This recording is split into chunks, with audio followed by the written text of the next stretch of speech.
of the banking industry, not just the Federal Reserve System, but the private banks in Germany and England, all over Italy, all over the world, they all work together. They're all central banks, and they're all part of the Communist Manifesto. You know, central banking is one of the major planks of the Communist Manifesto. We talk about America being a capitalistic country, but yet at the same time we have a central bank that plans everything for us, right? And the graduated income tax is another plank of the Communist Manifesto, right? So right there you have two major planks of the Communist Manifesto that have been brought in because of the Federal Reserve System, okay? So the ultimate goal that these people have in mind is the goal to create a one-world government run by the banking industry, run by the bankers, and they're doing it in sections. The European currency, the euro, and the European Constitution is one part of it. Now they're trying to do it in America with the North American Union, right? And they want to create a new currency called the Amero, right? And the whole agenda is to create a one-world government where everybody has an RFID chip implanted in them. All money is to be in those chips, right? There'll be no more cash. And this is given me straight from Rockefeller himself. This is what they want to accomplish. And all money will be in your chips. And so instead of having cash, anytime you have money in your chip, they can take out whatever they want to take out whenever they want to.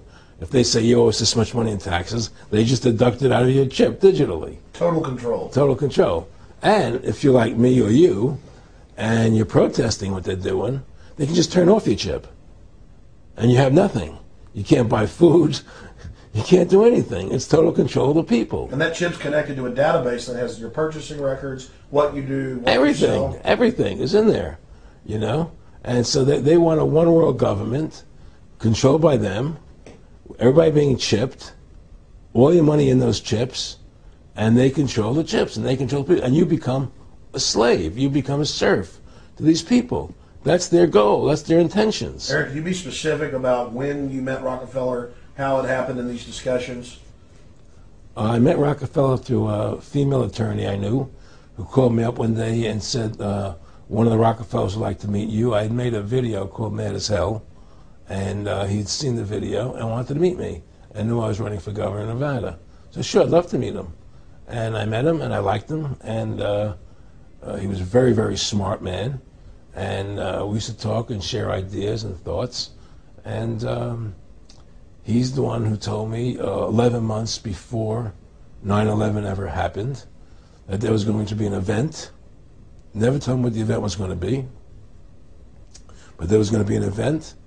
And out of that event, we were going to invade Afghanistan to run pipelines from the Caspian Sea.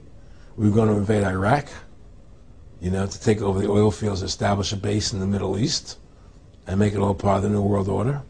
And we'd go after Chavez in Venezuela. And sure enough, later 9/11 happened. And I remember he was telling me how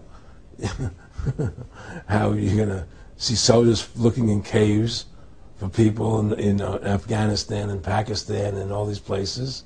And there's going to be this war on terror, which there's no real enemy. And the whole thing is a giant hoax, you know, but it's a way for the government to take over the American people. He told you it was going to be a hoax. Oh, yeah. Oh, yeah. There's no question. He says, there's going to be war on terror. And he's laughing. There's no... Who are we fighting? I mean, why do you think 9/11 happened and then nothing's happened since then? Do you think that our security is so great here that these people who pulled off 9/11, who were able to, can't knock down another plane? Come on, it's ridiculous.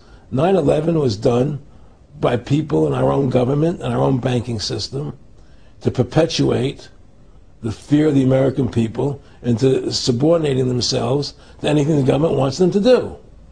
That's what it's about, and to create this war, this endless war on terror. And that's why and that was the first lie. And the next lie was going into Iraq, you know, to get Saddam Hussein out with his weapons of mass destruction. That was the next lie. Now, specifically, this was a little over 6 years ago? This was 11 months before 9/11. Yeah. And Nick Rockefeller, who's a lawyer, he's become your friend over the previous years, and he's saying to you that there's going to be this big event, and then out of that we're going to have a war on terror, and it's just going to go on and on. Right, an endless war on terror without any real enemy. That you can never, so you can never define a winner. And did he say that it's going to be perfect because you can't define an enemy? It just goes on and Yeah, on? because you can't define a winner. There's no one to beat, so it goes on and on forever. And they can do whatever they want. They scare the hell out of the American public. Look, this whole war on terror is a fraud. It's a farce. It's very difficult to say it out loud because people are intimidated against saying it. Because if you say it, they want to make you into a nutcase. But the truth has to come out. That's why I'm doing this interview. The fact of the matter happens to be that the whole war on terror is a fraud. It's a farce. Yeah, there's a war going on in Iraq because we invaded Iraq. And people over there fighting, But the war on terror, it's a joke, And until we discover what really happened on 9/11 and who was responsible for 9/11, because that's where the war on terror emanates from. That's where it comes from. It was 9/11 that allowed this war on terror to begin. And until we get to the bottom root of 9/11, the truth of 9/11, we'll never know about the war on terror.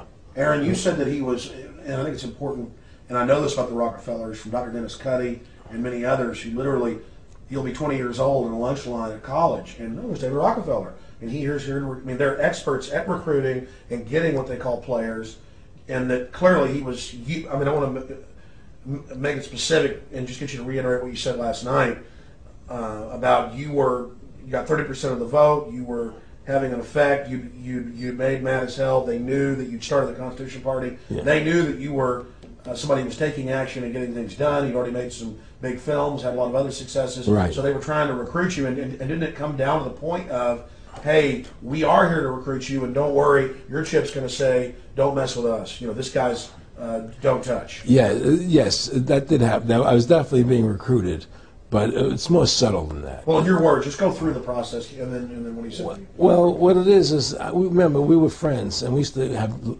go to my house a lot. We'd have dinner, we'd talk, and he'd tell me about business investments how you get involved in, or they would help me with this business investment or that business investment.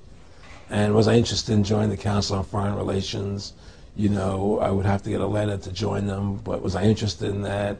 And, just stuff, leading you on. And I used to say to him that I never really did that because that wasn't where I was coming from. As much as I like you, Nick, your ways and my ways, we're on the opposite side of the fence. I don't believe in enslaving people,